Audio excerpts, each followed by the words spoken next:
ते वैष्णवी हगवणे मृत्यू अपडेट प्रकरणी आता या प्रकरणातील आरोपी राजेंद्र हगवणे यांनी वापरलेली बलेनो कार बावधन पोलिसांनी जप्त केल्याची माहिती समोर येते।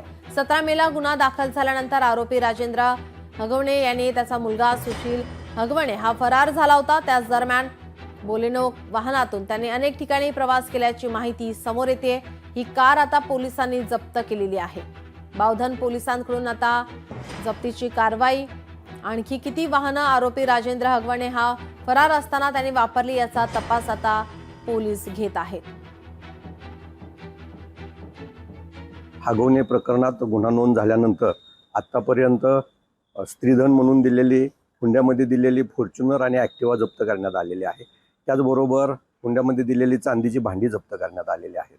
हगवणे यांनी गुन्हा घडल्यानंतर पळून जाण्यासाठी जी वाहनं वापरलेली आहेत त्या वाहनांपैकी थार, इंडिवर आणि एक बलेनो अशी 3 वाहनं जप्त करण्यात आलेली आहेत। अजून कुठली वाहनं निष्पन्न होत आहेत का त्याचा देखील तपास चालू आहे। हुंड्यामध्ये दिलेलं जे सोनं आहे ते हगवणेंनी बँकेत तारण ठेवून त्याच्यावर कर्ज उचललेलं आहे।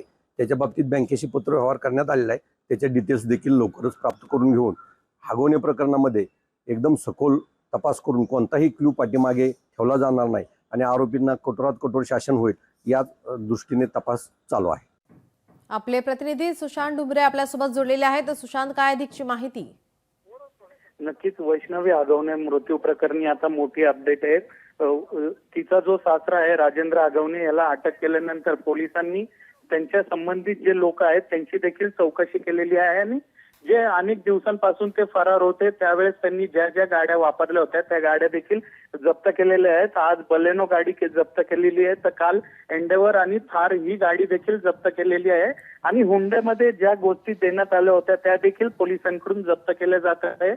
ज्या ठिकाणी त्यांना जे चांदीची भांडी दिली होती ते चांदीची भांडी देखील काल पोलिसांनी जप्त केलेली आहे आणि त्यांच्याकडे जे रिव्हॉल्वर होते जसे की वैष्णवीच्या वडिलांनी देखील पोलिसांना सांगितलं होतं किंवा जे कोणी राजकीय लोक त्यांना भेटायला येत होते सांगितलं होतं की त्यांच्याकडे रिव्हॉल्वर आहे, ते त्यांनी काही उद्या घटना घडू शकते किंवा ते कोणालाही मारू शकतात त्या अग्निशस्त्राने। ते देखील पोलिसांनी जप्त केलेले आहे आणि त्यांचे परवाने देखील रद्द केलेले आहेत। अजून देखील पोलिसांचा तपास सुरू आहे। त्यांच्याशी जे लोक संबंधित आहेत त्यांचा देखील तपास करतात आहे आणि अजून कोणत्या कोणत्या गोष्टी त्यांच्याकडे त्यांनी लपून ठेवलेल्या आहेत हे देखील आता पोलीस तपास करत आहेत आणि त्यांनी जे सोनं आहे ते एका बँकेमध्ये घाण ठेवलेलं आहे त्या बँकेशी देखील पोलिसांनी आता पत्र व्यवहार केलेला आहे की तो व्यवहार जो झालेला आहे तो सगळा पोलिसांनी माहिती दिलेली आहे आणि ते जे लॉकर आहे ते देखील आता पोलिसांनी सील केलेलं आहे। जी, धन्यवाद सुशांत आपण दिलेल्या या सविस्तर माहितीसाठी।